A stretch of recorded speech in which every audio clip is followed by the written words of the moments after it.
Alright, omulungi yekumidde ku Good Talent kyokola kyekisingira ddala okubeera ekyakkabi era tusiima nnyo mukono gw'otulaga ng'oyita mu kulaba videos. Of course nawe watuguddeko olunaku olwaleero tujja kusaba obeere ng'osubscribinga ate tusobole okubeera nga tukutuusaako amawulire agatambula mu ggwanga.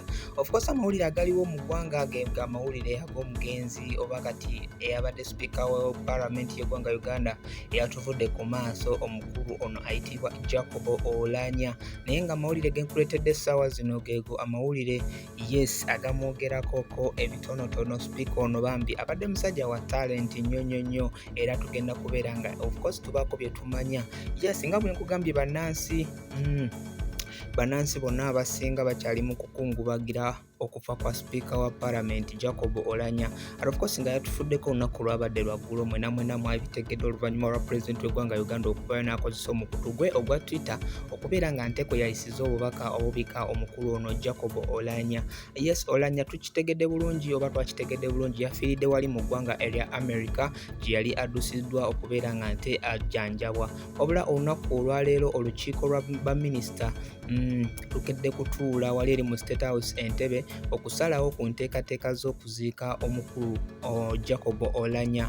Era mu kiro ekikeesezza olwaleero olumbe lukumiddwa mu maka ge wali e Muyenga nga lwetabiddwako abakungu babadde bangi nnyo era ab'enjawulo omubadde Ssaabaminisita Robinah Nabbanja, amyuka Speaker wa Parliament Anita Among wamu nampala wa gavumenti Timothy Tayebwa, Minisita w'amawulire Dr. Chris Baryomunsi, Minisita w'ebyobulamu Dr. Ruth Jane Acheng n'ababaka abalala aba Parliament babadde bangi nnyo era nga ekiro ekyo ekisezza olwaleero ekyo kibadde wali eri mu maka ge e Muyenga.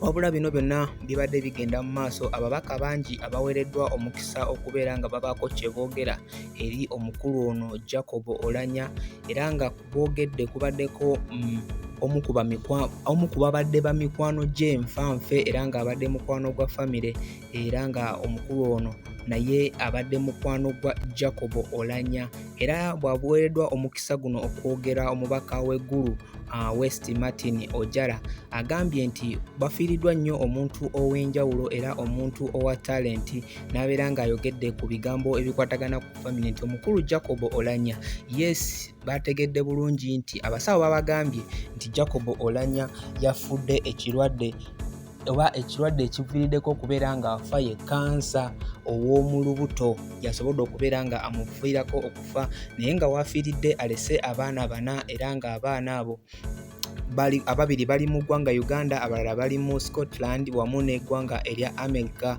Naye nga wetwogerera ssaawa zino Jacob Oulanyah tewali abadde amanyi mukyala we wankalakkalira oluvannyuma lw'okubeera nga baayawukana ne mukyala we mu mwaka ogwa 2016 era nga kkooti bwetu bwe yasobola okubeera nga ebaawula paka na kati abadde talina mukyala gw'alina oba ow'enkalakkalira era nga ebyokuziika byonna gavumenti yatandise dda okubeera nga nte ebikolako era paka oba n'abafulumiza olunaku olw'okubeera nga omuntu aziikibwa byonna wano ku Good Talent tugenda kuba nga tubikutuusaako sofa tukyakola ku mawulire gonna ge tuba tufunye agakwata ku mukulu Jacob Oulanyah oba ssaawa zino omugenzi tugenda kuba nga tugakutuusaako ate osobole okubeera nga obimanya. Wabula emabega omuzeeyi we oba tata wa Jacob Oulanyah yavudde n'agamba nti bino bye bagamba mu mutabani wange yafudde kansa wa mu lubuto nedda si kyekyo bwe kiri, omwana wange bamuwadde butwa wabula ate bo abasawo bagamba nti kyekino ekyaviiriddeko okubeera nga omugenzi